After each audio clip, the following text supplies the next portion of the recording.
Hey guys, what's going on? It's time for 30 books in 30 weeks. I'm Marcy Batiste, and this week's book is God Will Make a Way. God Will Make a Way by Doctors Henry Cloud and John Townsend. Game-changing book for me in my life and in my healing journey and my recovery journey. So as you guys come in, feel free to join or invite some other people to join in. Feel free to share the video out. This is going to be real quick, but it's going to be real mighty. For those of you who don't know me, my name is Marcy Batiste. I'm a public speaker, I'm an author, and I am a reality-based success and recovery trainer. And so it's interesting to everyone why I invest time talking about things like God will make a way and faith when I'm a reality-based trainer. And like I shared on the video yesterday, my faith is part of my reality, so therefore I share that. And so this book was such a powerful game changer for me, and I share it with my clients. I've put the principles into practice in my life, and one of the things that I did this year was I committed to working with 1,000 women to help transform their lives, their loves, their relationships, their businesses, whole 9 yards. We're going all in on it. And one of the things that I love most is to help them discover and embrace what I call their star power. And the star power principles, there's 10 pillars to star power. And one of them is a W, and the W happens to stand for wisdom. What's going on, sis? Hey, Jay. And it happens to stand for wisdom. And so I titled this video, If You Got Wisdom, You Got a Way. Now, remember, the book is called God Will Make a Way, right? So when we talk about how I apply principles of life and principles in these personal development journeys, these personal development books, and all of this stuff, how I pull it all together. And like I said, the W stands for wisdom. It's one of the pillars of star power. My clients are well versed in what it means to discover that star power. But what I realized the first time I read this book, and I came across it again, and it's underlined in the book, is that what oftentimes when people feel like they have no hope, or that there's no way out, or they don't know what to do, is that's the problem. They don't know what to do. And so when we have the wisdom to know what to do, even if it's the wisdom to know where to go seek out answers, if it's the wisdom to know who to rely on, who to depend on, who can I talk to. So there's various forms of wisdom, right?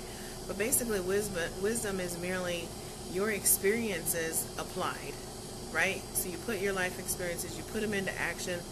That is your wisdom. So once you learn a lesson and you put it into practice, you're exercising wisdom. That's knowledge put into practice, okay?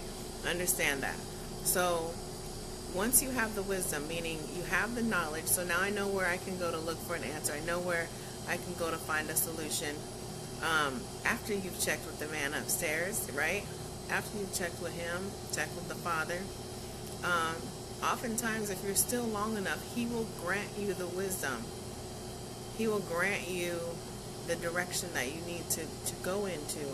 And so when we talk about God will make a way, what to do when you don't know what to do, when we begin to rely on those principles of wisdom, right? One of the things that upsets us most and stresses us out and frustrates us and scares us terribly is when we don't know what to do. We don't feel like we have the answers. And there's a thing that my mentor always says to me, and the first time he ever said it to me, I didn't quite get it. It didn't make a whole lot of sense. He says to me, well, what is the problem? And so I'll say whatever the problem was, and he'd say, well, the solution was created before the problem ever existed. And it took me the longest time before I fully understood that that's just a branch of wisdom, right? The problem already existed, or the solution existed before the problem occurred. Meaning, let's say, for instance, I find out my transmission's going out. Well, replacement transmissions were already invented. Financing for them was already created. So the solution to our problems exists. We're upset because we don't know how to find the solution. We don't know where to find the solution. And so this principle of wisdom and learning to rely on and put into practice knowledge once we gain it. A lot of times what happens is we'll go through something, we'll go through an experience, we'll learn a life lesson, a valuable life lesson, but then we don't do anything with the information. We don't put it into practice. We don't change our day-to-day lives. We don't change how we talk. We don't change how we interact. We don't change our circles. We don't change anything. And therefore, because we don't change, our circumstances don't change. If you want your circumstances to change, you've got to change. You've got to begin to employ and put into practice the knowledge once you gain it. Right? If you just sit around and wait for, like I was sharing on the video yesterday, if you're waiting for all A's on your report card and you never handed in an assignment, it's not going to happen. You can have all the knowledge for those assignments in your head, but if you don't turn in the paperwork that says, I know how to apply this knowledge, this is what that knowledge means, it means nothing. So you're stuck right where you were. And so again, that's just another example of how knowledge and wisdom, knowledge alone is not going to provide you comfort. Wisdom will provide you comfort in times of trials and times of struggles. Hey Bobby, what's going on? Hey Mark. The knowledge itself won't, because the knowledge is just information. It's not being practiced. And in order for you to make a change, you have to practice what you learn. You have to do something different. I have a saying, if you want better, you got to do better. If you want more, you got to do more. You have to apply the knowledge once you gain it. That is how God makes a way for us. The solutions to all of our problems already exist before we were ever aware that there was a problem. I use the example of my car repair, right? Transmission going out, flat tire. Well, flat tire, let's use that one. Get a flat tire. Oh, we're upset. We're frustrated. We're this and we're that and da da da da da da. Well, when you think and you apply the knowledge is, you got AAA? Call AAA. You have a spare tire in your trunk? Have AAA put the spare tire on for you. The solution existed, was already ready for you. It was there. Just waiting for the problem, waiting for you to put it into practice, right? So God will make a way when you don't know what to do. What to do when you don't know what to do. That's the subtitle of this book. What to do when you don't know what to do. Wisdom gives you comfort. Wisdom is one of our 10 pillars for raising the bar. It's one of the 10 pillars for star power. When I talk to you all, I'm tell you that I'm passionate about working with women to help them discover and fully embrace their star power.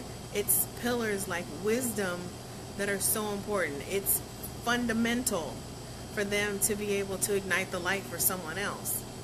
I can't expect you to ignite the light when you won't even light your own candle, right?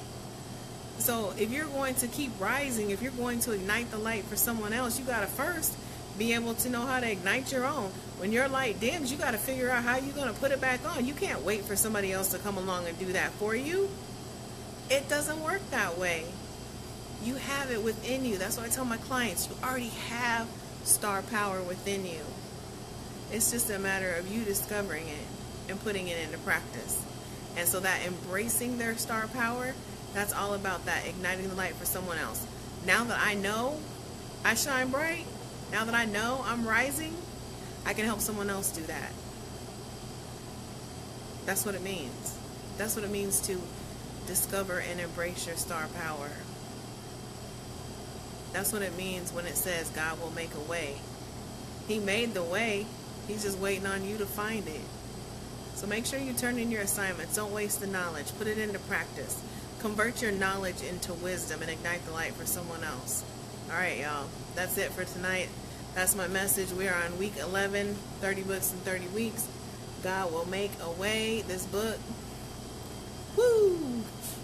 If you struggle with faith and reality and you want to bring the two together, boom, right there. That great teachings.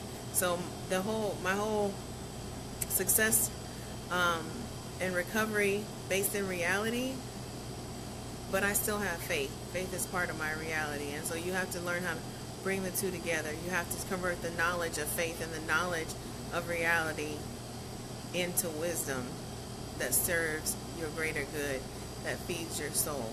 So that's it for me tonight, guys. Have a great night. We'll be back tomorrow night with another takeaway from one of my favorite personal development books, God Will Make a Way. All right. As always, thanks for living life on Mars, and I'll talk to you guys later.